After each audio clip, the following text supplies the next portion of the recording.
അപ്പൊ സാംസ്കാരികമായി ബന്ധപ്പെട്ട ഹദീസുകൾ ഇമാം ബുഖാരി തന്റെ അദബുൽ മുഫ്രദിൽ എഴുതിയതിൽ അദ്ദേഹം തലക്കെട്ടിടുന്നത് ബാബുമായ കൂലു ഇദാ ഖദറതി റിജ്ലുഹു, ബാബുമായ കൂലു ഒരാൾ പറയേണ്ട വാചകത്തെ പറ്റി പറയുന്ന അധ്യായം. ഇദാ ഖദറതി റിജ്ലുഹു, തന്റെ കാൽ വള്ളി വലിച്ചാൽ. ഞങ്ങളുടെ ഭാഷയിൽ അർത്ഥമാണ് വള്ളി വലിക്കുക. ഇവിടുത്തെ ഭാഷ എന്താ പറയാം? കോച്ച പറയാ അല്ലെ? കോച്ചാന്ന് ഞങ്ങൾ അതിലും പറയാറുണ്ട്. കോച്ചിയാൽ, കാല് കോച്ചിയാൽ ഒരാൾ എന്തു പറയണം? പെട്ടെന്ന് നിൽക്കുന്നതിനിടയിൽ, ഞാൻ സംസാരിച്ച് നിൽക്കുന്നതിനിടയിൽ പെട്ടെന്നുണ്ടാവുന്നതാണല്ലോ അത്, പെട്ടെന്നൊരു വേദന. ഇങ്ങനൊരു വേദന പെട്ടെന്ന് അനുഭവപ്പെട്ടാൽ ഒരാൾ എന്തു പറയണം എന്ന് അധ്യായം. ആരുടെ ബാബാണ്? ഇമാം ബുഖാരിയുടെ ബാബ്. ഇമാം ബുഖാരി ഈ തലക്കെട്ട് പറഞ്ഞിട്ട് ഹദ്ദസനാ അബൂ നുഐമിൻ ഖാല ഹദ്ദസനാ സുഫിയാൻ അൻ അബീ ഇസ്ഹാഖ അൻ അബ്ദുറഹ്മാൻ ബിൻ സഅദ് റളിയല്ലാഹു അൻഹു വഅൻഹും അന്നഹു ഖാൽ, അബ്ദുറഹ്മാൻ ബിൻ സഅദ് റളിയല്ലാഹു അൻഹു തങ്ങളെ തൊട്ട് എന്ന് പറഞ്ഞിട്ട് പറയുന്നു, അദ്ദേഹം പ്രസ്താവിച്ചു, ഖദറതി റിജുലി ബിൻ ഉമറ റളിയല്ലാഹു അൻഹുമാ, അബ്ദുല്ലാഹ് ബിൻ ഉമർ റളിയല്ലാഹു അൻഹുമാ എന്ന ഉമറുൽ ഫാറൂഖിന്റെ പുത്രൻ അബ്ദുല്ലാഹ് ബിൻ ഉമർ റളിയല്ലാഹു അൻഹുവിന്റെ കാല് കോച്ചി.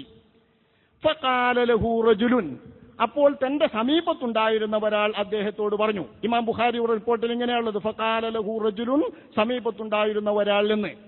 ഇബ്നു സുന്നിയും ഈ മറ്റുള്ളവരും ഈ ഹദീസിനെ നിവേദനം ചെയ്തിടത്തുള്ളത് ഫഖാല ലഹു Ibn Abbas, Abdullah Ibn Abbas റളിയല്ലാഹു അൻഹുമാ എന്ന പ്രസിദ്ധനായ സ്വഹാബി വര്യൻ തന്നോട് പറഞ്ഞു എന്ന്. അപ്പൊ ഇബ്നു അബ്ബാസ് എന്നവർ ഇബ്നു ഉമർ എന്നവരുടെ കാല് കോച്ചിയപ്പോൾ പറഞ്ഞു, ഉൽഖുർ അഹബ്ബന്നാസി ഇലൈക്, നിന്നിലേക്ക് ഏറ്റവും ഇഷ്ടപ്പെട്ടയാളെ വിളിക്ക്, നിന്നിലേക്ക് ഏറ്റവും ഇഷ്ടപ്പെട്ടയാളെ പറ എന്ന് പറഞ്ഞു.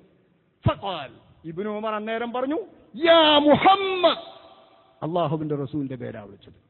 കാല് കോച്ചിയപ്പോ ഇബ്നു ഉമറിന് നിർദ്ദേശിച്ചു കൊടുക്കുന്ന ഇബ്നു അബ്ബാസ് റളിയല്ലാഹു അൻഹുമാ, നിങ്ങൾക്ക് ഏറ്റവും ഇഷ്ടപ്പെട്ട പേര് പറ.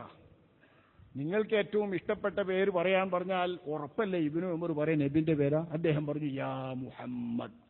ഇതാണ് ഒരാൾ കാല് കോച്ചിയാൽ പറയേണ്ടത് എന്ന് മഹാനായ ഇമാം ബുഖാരി തന്റെ അദബുൽ മുഫ്രദ് എന്ന ഗ്രന്ഥത്തിൽ പറയുന്നു, തലക്കെട്ട് നൽകിയിട്ട്.